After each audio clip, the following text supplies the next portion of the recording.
পুষ্পা 2 এর মুক্তি নিয়ে ধোঁয়াশা। স্বাধীনতা দিবসে বক্স অফিস দখলের প্রচেষ্টায় 3 বাংলা ছবি। পুষ্পা 2 এর মুক্তি নাকি পিছিয়ে যেতে পারে, সুযোগকে কাজে লাগাতে চাইছে টালিপাড়ার একাধিক ছবি। বছরের বিশেষ বিশেষ ছুটির দিনের কথা মাথায় রেখে প্রযোজকেরা ছবি মুক্তির বিষয়টি ভাবতে চান, কারণ বক্স অফিসে ছবির ব্যবসা বাড়ানোর সুযোগ কেউই হাতছাড়া করতে চান না। বছরের শুরুতেই জানা গিয়েছিল স্বাধীনতা দিবসে মুক্তি পাবে আল্লু অর্জুন অভিনীত প্রতীক্ষিত ছবি পুষ্পা 2। প্রথম পর্বের সাফল্যকে মাথায় রেখে দেশ জুড়ে এই ছবিকে নিয়ে আশায় বুক বেঁধেছিলেন সিনেমা হল মালিকেরা, কিন্তু সম্প্রতি জানা যাচ্ছে ছবিটি নাকি পূর্ব নির্ধারিত দিনে মুক্তি পাচ্ছে না। শোনা যাচ্ছে পুষ্পা 2 এর শুটিং নাকি এখনো বাকি, ছবির ভিএফএক্স এর কাজও সম্ভবত সম্পূর্ণ হয়নি, আর নেপথ্যে রয়েছে আল্লুর সাম্প্রতিক শারীরিক অসুস্থতা। এদিকে শোনা যাচ্ছে পুষ্পা 2 এর মুক্তি পিছিয়ে পড়তে পারে। এ খবর চাউর হওয়ার পরই 3টি বাংলা ছবি স্বাধীনতা দিবসকে পাখির চোখ করছে। তালিকায় রয়েছে পদাতিক, বাবলি ও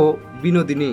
প্রয়াত পরিচালক মৃণাল সেনের বায়োপিক পদাতিকের টিজার সম্প্রতি প্রকাশ্যে এনেছিল পরিচালক সৃজিত মুখোপাধ্যায়। অন্যদিকে পরিচালক রাজ চক্রবর্তী জানিয়েছিলেন যে তিনি স্বাধীনতা দিবসের সময়ে বাবলি রিলিজ করতে চেয়েছিলেন, কিন্তু পুষ্পা 2 এর কথা ভেবে তিনি ছবি মুক্তি পিছিয়ে দিয়েছিলেন। আবার লোকসভা নির্বাচন মিটতেই দেব এখন ছবির জগতে ফিরতে উদ্যোগী। তার হাতে রয়েছে রামকমল মুখোপাধ্যায় পরিচালিত বিনোদিনী দাসীর বায়োপিক বিনোদিনী একটি নটির উপাখ্যান। সম্প্রতি বুমেরাং ছবিতে রুক্মিণী মৈত্র দর্শকের প্রশংসা কুড়িয়েছিলেন। সূত্রের দাবি, তাই পুষ্পা 2 পিছিয়ে গেলে এই ছবিকে নিয়ে আসতে ইচ্ছুক দেব।